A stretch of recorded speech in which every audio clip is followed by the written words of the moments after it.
The Frumkes Center for Writing and Culture at Hunter College presents 10 years of best-selling authors and great thinkers.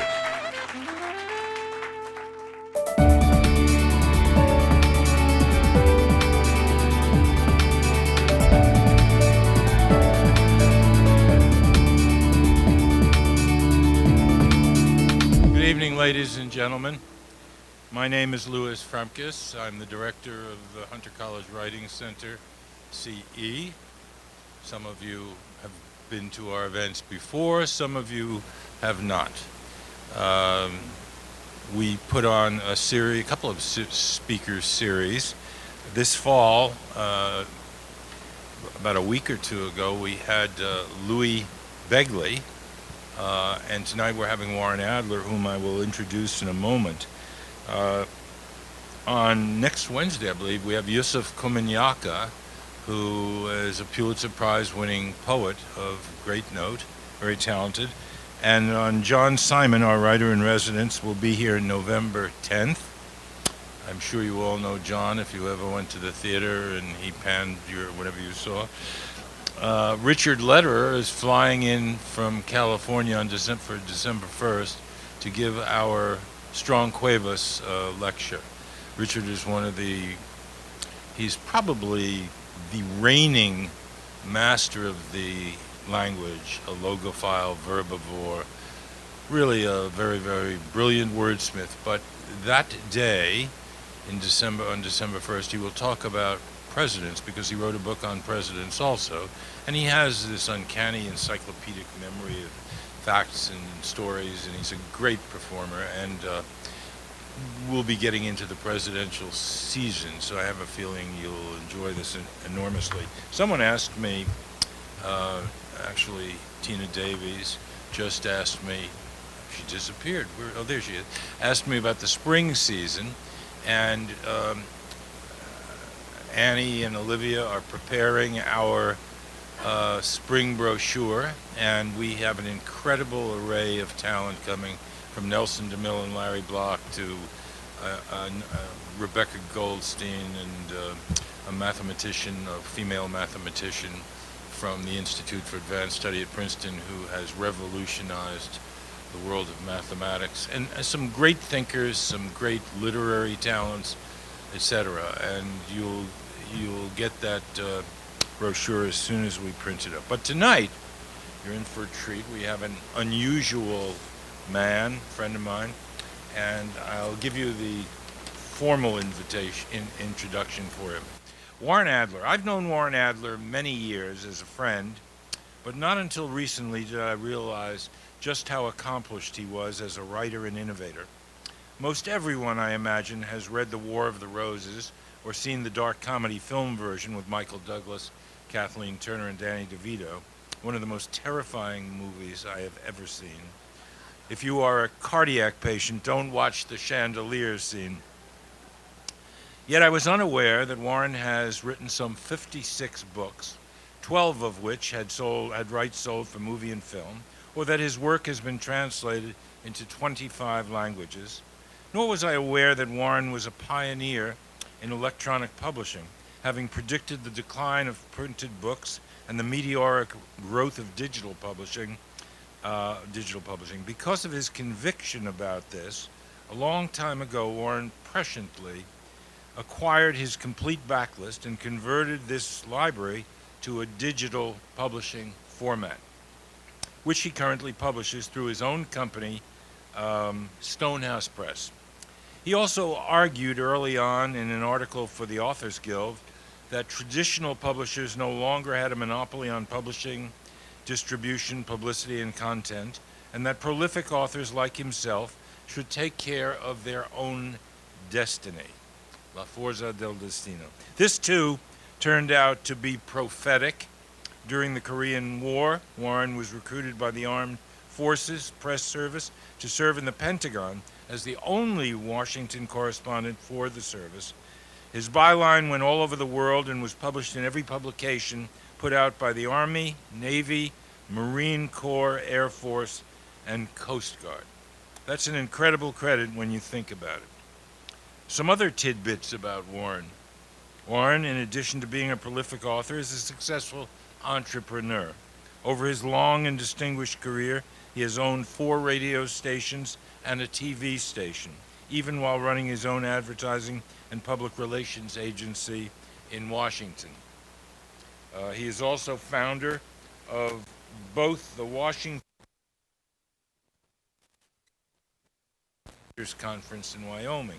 As if this were not enough, today Warren blogs regularly for the Huffington Post and continues to write books at a furious pace.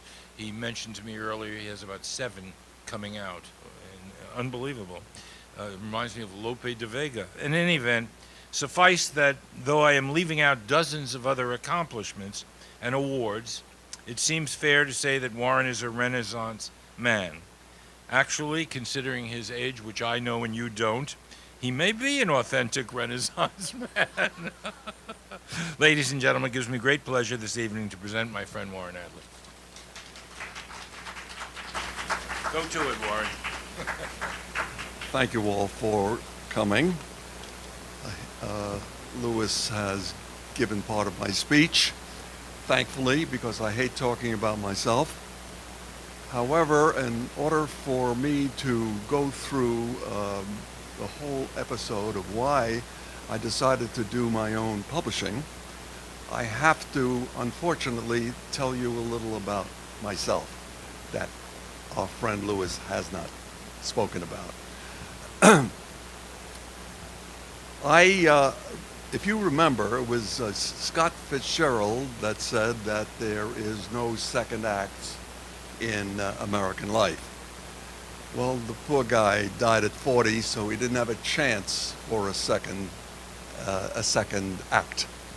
I've had 3 acts, and I'd like to just briefly go through a mini memoir to give you some idea of the 3 acts.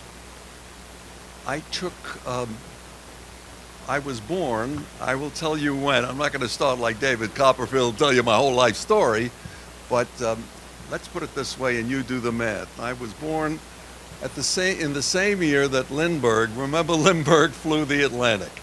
You'll have to do the math on that one. And I grew up quite poor in Brownsville, Brooklyn, the old Brooklyn, not the new Brooklyn. That house that my grandfather owned cost about $3,000. And I loved growing up in Brownsville. I loved being poor, and I liked being the other side as well.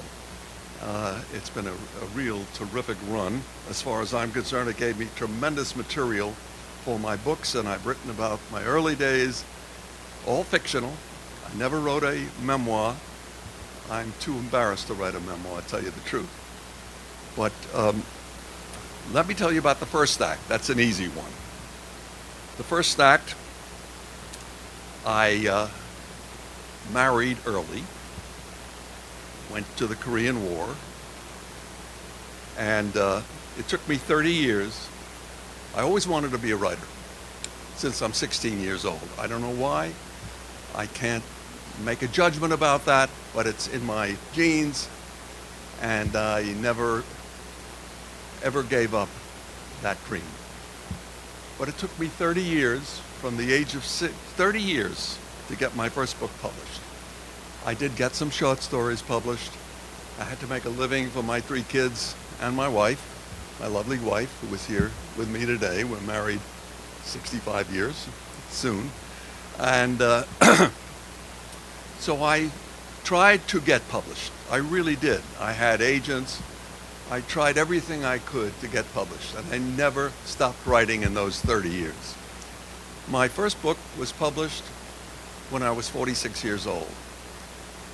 And at that moment, I really wrote my heart out. I gave everything that I had. I had business interests. I stopped everything and just decided I'm going to devote my entire life to my boyhood dream, and that's to write novels, plays, short stories, essays. I spent 8 hours a day, every day of my life, including Sundays, writing. That's why I now have 56 books on deck. many of them published. I think I have 51 books published now, but I opened my drawer and took everything I ever published. And that was the first act. The second act was my career, because I had a career. The major publishers published 27 of my books. And it was published, as Lewis said, in 25 languages. And I sold 12 of those books, optioned or sold, to the movies, including, of course, The War of the Roses, Random Hearts with Harrison Ford, and a wonderful adaptation of The Sunset Gang, one of my book of short stories that appeared on PBS, on the PBS network. It was really terrific. I hated Random Hearts with Harrison Ford and had the temerity to write in the New York Times how much I hated it. And I don't think I think I killed Sidney Pollack, who was the director, by writing that piece. He died soon after. I'm only kidding. Sorry, Sidney. And so I had a terrific career. And then, let's see, what else? There was a lot of other things that happened during those 20-odd years of that career. One would say I was a big success. Great. But I suddenly discovered in my own mind that a copyright lasts for 70 years beyond my lifetime. Now, most books, to tell you the truth, have a very short lifespan. Very few books endure beyond a few months on the bestseller list, and they are forgotten. You could test that out by asking anyone under 50 if they remember certain authors that were the favorites of people like me in the 80s. They do not know. I even asked a kid that works for me, I have a staff, if they ever heard of Philip Roth, a literature major in this institution. Never heard of them. I keep wondering what they're teaching these kids, but such is life. And the worst part, in my mind, that is happening today is that the visual arts, movies and television, are stealing the thunder of books. I really worry that someday very few people are going to read books. And to me, books being my life is the greatest experience one can have, because you get behind the characters. Everybody wants to tell a story, and everybody wants to read what happens next, which is the heart of storytelling. And I worry that sometime in the future, this will be gone. In any event, I'm very bad predicting the future, although I'm right on in terms of what happened to the digital publishing business. You know, the digital publishing began long before the advent of Kindle, of Amazon. As a matter of fact, it was very healthy. It was a healthy revolution in the early 90s and on through the early 2000s. As a matter of fact, I addressed a big Washington conference on digital publishing in the year 2000 in Washington. And I have here, oddly enough, I wanted to show it to you, Electronic Books, 2000. So it was already very active, although there was no real tablet, no real, you read these books on the computer. And then there were devices that came out.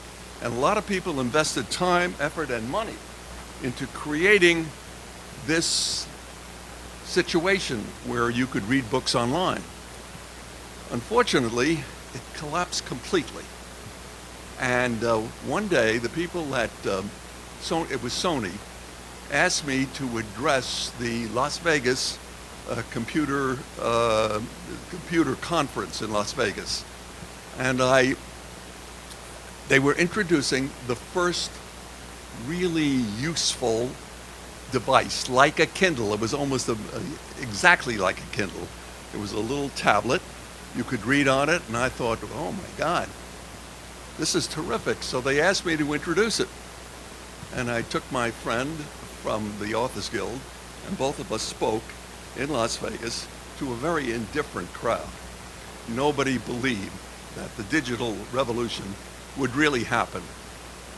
And it happened, except that a few months later, Amazon came out with the Kindle, and the ball game was over. You cannot imagine how tremendous what that did to the publishing world. It really disrupted it. So, and Sony, which had invented it, went belly up. Barnes & Noble was in the game too. And Barnes & Noble tried to build this digital idea into their company, and they decided to abandon it. They abandoned it early on, and I met the Riggios who own Barnes & Noble at a cocktail party. I said, "You guys are crazy. This is the future." Well, they in the stock market, they think differently. The result was he abandoned it, and he came in again too late. He did the Nook. They developed the Nook, and that went practically belly up. And today, Barnes & Noble is a shrinking entity, and the whole industry is shrinking. The brick and mortar stores are going to be gone with the wind in another 10 years. So the question is, I decided I'm going to publish myself. I have this very bad gene. The gene is I don't listen to anybody, and I don't take advice very well. So I decided that I'm going to take my entire library, and luckily, in my early second act, all of the various contracts did not have any idea of this future. So I was able to get out of all of my contracts, and I now own all of my copyrights but one, and that's 56 copyrights.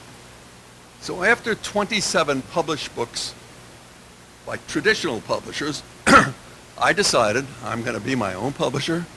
I hired a staff, and I got going. I now have matched what I did with traditional publishers. So I have approximately 50-odd books that are out there on Amazon. They get very good reviews. It is a tough racket, because just listen to what I'm up against, or what anybody in this business is up against. There's approximately 2 million books on Amazon on this moment. 2 million. Whether they're print on demand, and all my books are print on demand as well as digital. They will never go out of print. The result is that in 5, 10 years, there will be maybe 6 to 8 million books out there. And the issue for anybody that wants to be a writer and even make a living as a writer, it's going to be tough as hell, because the chances of your getting recognized are almost nil unless you've figured something out that no one has yet figured out. It's true that there have been some successes. 50 Shades of Grey is a perfect example. But that is because, if you analyze it, 50 Shades of Grey is essentially a romance fiction book. Romance fiction is at least 1/4 of all the books out there in cyberspace. For a person that doesn't write genre like me, I write, in my own view, serious novels. My books, you can't categorize them. I do have a mystery series, but it's not a real mystery series. There are 8 books there, and it's now heading to television as a series. It's been sold 3 or 4 times, and we'll see what happens. But I've now decided that the way in which you can get recognized so that you're repetitive, you've got to stay in the public mind, is through the visual arts. And luckily, my son gave up his CEO job in Washington to take on the adaptations of all of my books. He has the rights to all of my books. And he now has 8 development deals. And I'm hoping that he will be able to make these deals come true.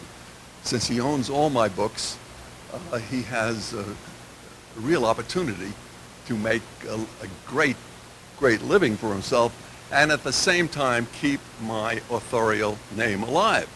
At least I have 70 years that I'd like to see these books remembered.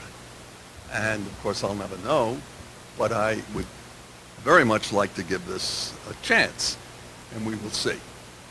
Anyway, I've learned a lot about this business, and this is what I've learned. If anyone is planning to self-publish here, and I know there are some, listen carefully. The impetus for self-expression is far more powerful than I imagine. People want to express themselves, and everybody who has the energy and learns about the writing technique wants to write a book. So I had never expected this to occur, really, because I know how hard it is to write a book, and I'm amazed at the people that will sit down and concentrate and leave other aspects of their life alone and write a book. It is not easy. That I can tell you from long experience. So I never expected there to be this many books out there. I mean, millions and millions of books from the traditional publishers as well as the self-publishers. It's absolutely amazing. Amazon, at this moment, controls the entire industry. And what will happen in the future is, I think, 5-6 years, there will be very few stores. Barnes & Noble will shrink and sell something else since they have very good locations. The little bookstore, the little boutiques will probably survive. I love books. I hate to see the fact that the book we used to held in our hand, we smelled the paper, is going to go down the drain, except as perhaps an antique. And who knows? I can't predict what's going to, because maybe someday Amazon, this guy Bezos, will figure out a way to, and he's already doing it, he's starting to sell books in brick and mortar stores. His first experiment is in Washington. Washington, not the state, but the state, not the capital. I don't know how he's going to do, but it's a good idea. Something will happen to this industry that will make the book come back, because it's such a tremendous art form. And I hope it works, but I cannot predict that. All I know is people are reading less. Young people are reading less. Now that may seem ironic, because some of the Harry Potter did very well. Now Shades of Grey did very, very well. And that basically is a romance fiction book in the sadomasochism arena, and she hit the chord. Who knows? Everybody's curious about that. Although there was a tremendous sadomasochism library, but she hit it, and good for her. Now, the other things that I've learned is that the internet is like a bullet train progressing through a maze. Everything passes in a millisecond. So how do you get one's attention? That is the big problem. How do you get discovered? How do you keep your name alive? How do you keep yourself out there so people will know? It is not a question of talent. It's a question of, to use a word that we in the used to be in the advertising business, marketing. How are we going to let ourselves produce books that people will want to read or people will want to buy? I think I'm ahead of the game. I think. I can tell you honestly, I make no big money on this project, even though I have 50-odd books there. Although I'm suddenly discovering in this third act that the foreign publishers, I had 25 foreign publishers, are coming back. And that they, because of the fact that I have 125,000 followers on Facebook, they are becoming more and more interested. My eventual hope is that I can bring it up to 1 million followers and then make some kind of a deal with the traditional publishers who are also looking for a way to keep their books alive. So I don't know. I don't know what the future will bring. But I also feel that the movies, for some reason, the movies love my work. I haven't got a clue why. I mean, I can't believe it when you think about it. Random Hearts, a movie with Harrison Ford, for example, from the time it was bought for a very healthy sum to the time it was released was 17 years, just to give you a typical idea. The War of the Roses took 10 years after it was originally sold to Zanuck and Brown. They could not get it going, and it eventually went to another producer, and for some reason it became a giant hit all over the world. And it's, in a way, it bothers me that people look at me and say, oh, that's the guy that wrote The War of the Roses. That's one book out of 56. So it's like getting typecast. And I don't think it's my best book, but then again, I don't know what my best book is. It's like my kids. I don't know who's better than the other guy. But the fact is that in the new third act, there is a lot of interest in these books. Now, The War of the Roses helps that, because if they figure the guy can create a scenario that becomes a giant hit, well, we got to look at his other books. So we have, as I told you, 8 different deals on the table, but the business has changed. The studios now are catering to 14-year-old boys and giant bingo and girls in giant $100 million pictures. And my books are only, they're books about relationships, which is a very hard sell. But I do have a lot of prospects, and I'm very happy with that. So I've learned that if you could figure out a way to get the movies to buy your books, you will keep your name in the public eye, which is, as I say, the objective of a publisher and a writer like me. Otherwise, I'm writing for my drawer.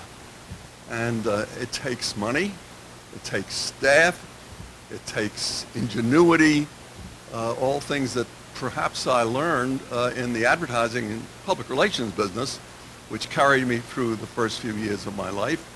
And I've written a lot of books about Washington, D.C., because I lived there for 35 years.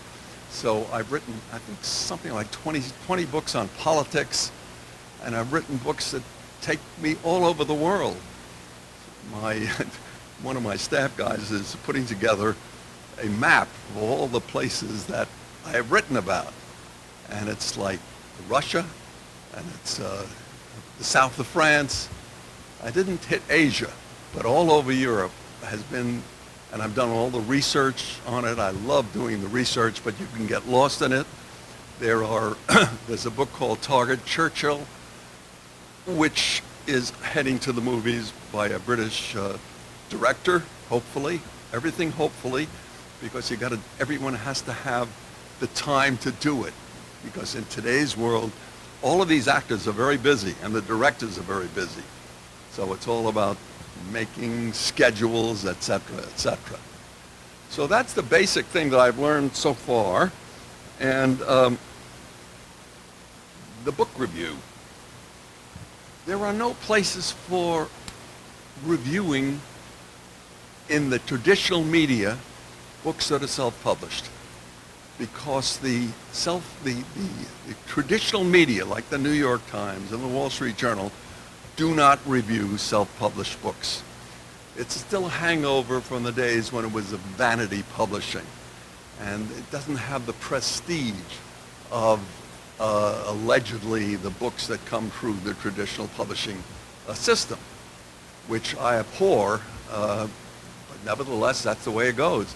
You cannot, you lose the prestige effect. If you are a serious writer like I am, you never get really noticed by the big-time media, although the New York Times has done a number of feature stories over my long career, but I can't get arrested by them. So I have a staff that looks for there are thousands of review sites, mostly young women, oddly enough. For some reason, women love my books, and I write a lot of books about women characters. And I keep blogging about a male can write about women. And when I blog those things, I get enormous interest. So staying alive requires a lot of work. I do 2 blogs every week, and we have a list. You could put your name on the list to receive them. I write about writing. I write about aspiring writers. I no longer write about politics. It's too nasty a game, and my politics are weird at this stage of the game, having lived in Washington. And I know many of the politicians. Many of my books are about politicians. I know them intimately. I handled, when I was in the advertising business in Washington, I handled campaigns.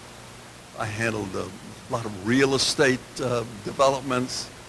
And my friends think it's the greatest thing in the world that I've ever done because I named Watergate. Now that's something. It was going to be an apartment and hotel project. And that was my specialty, naming apartments and real estate during those 20 years when I wasn't publishing books. So I've used some of the things I learned in the advertising and PR business to merchandise my books. I'm no longer as interested in making a fortune out of my publishing business, hoping that I will be rescued, like I once was, in the movie business. I mean, I received, can you imagine this? I was on the Warner lot for a year, and I decided to go there because they were making The War of the Roses, and I moved out of Washington and thought I would live now in California, and they put me in Warner Brothers. I had an office next to Mel Gibson, etc., but I was already too old. That's a young man's business, and I didn't start my own business in terms of publishing till I was over 65 and wondering what the hell I can do with my life beyond what I had done. So this third act started when I was 65 years old, and it seems to be going pretty good at the moment. I don't think I'll make a fortune out of it, but I will keep my name alive as long as I'm alive to keep projecting it. How I will fill up those 70 years beyond my lifetime where the copyrights are still in vogue, I don't know. But this then is my story. I don't know if I've lost my time, if the time is done. Louis is standing up, but I'll be glad to answer any questions you have.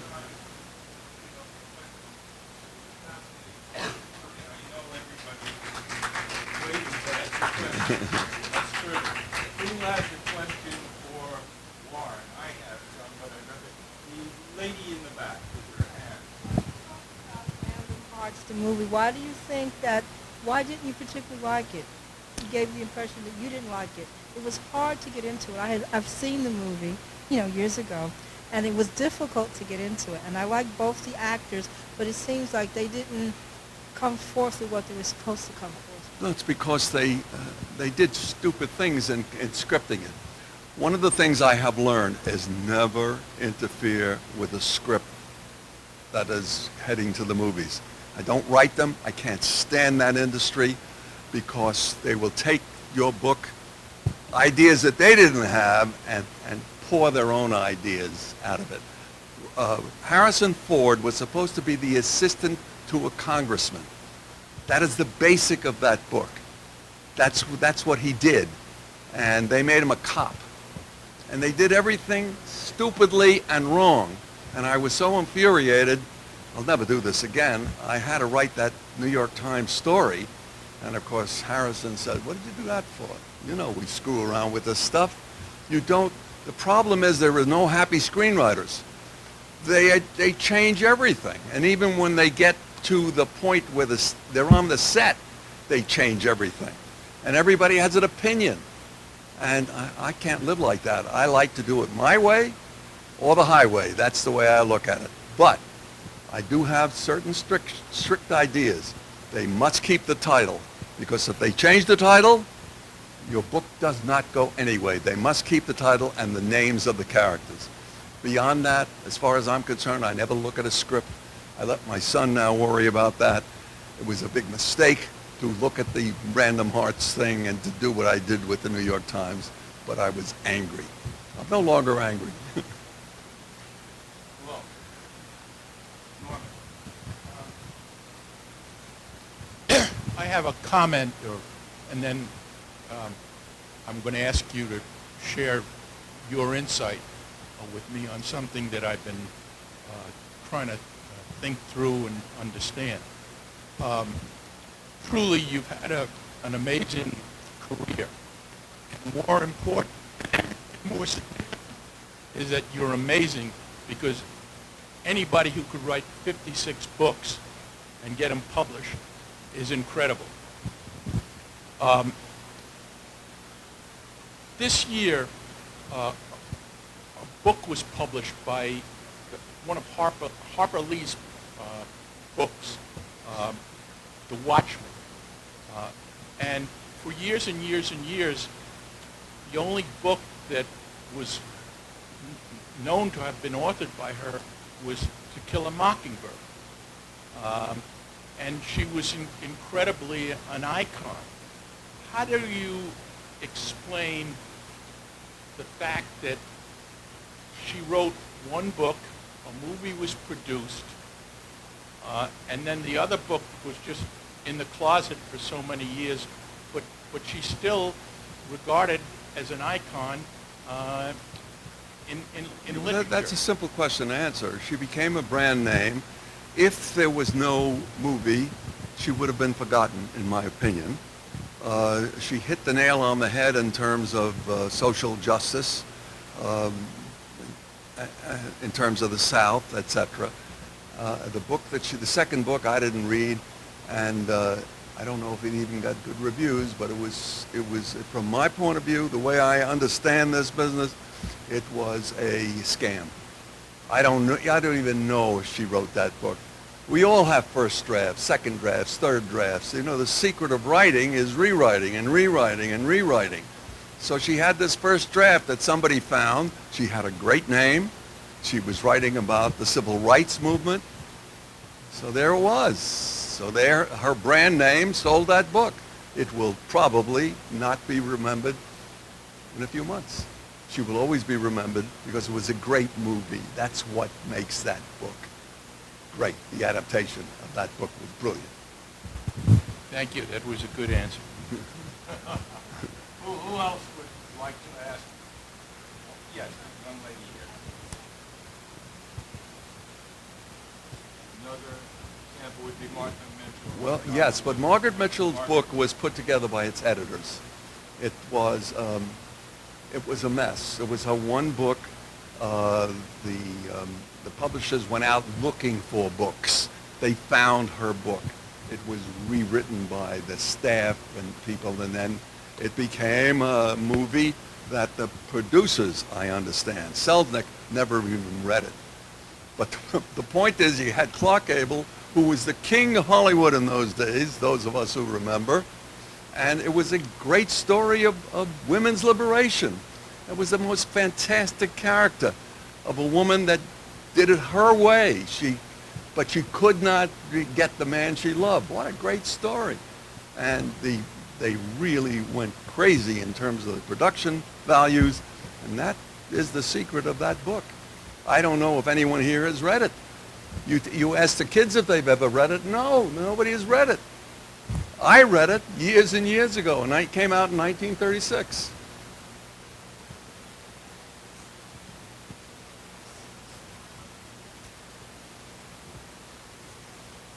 Absolutely.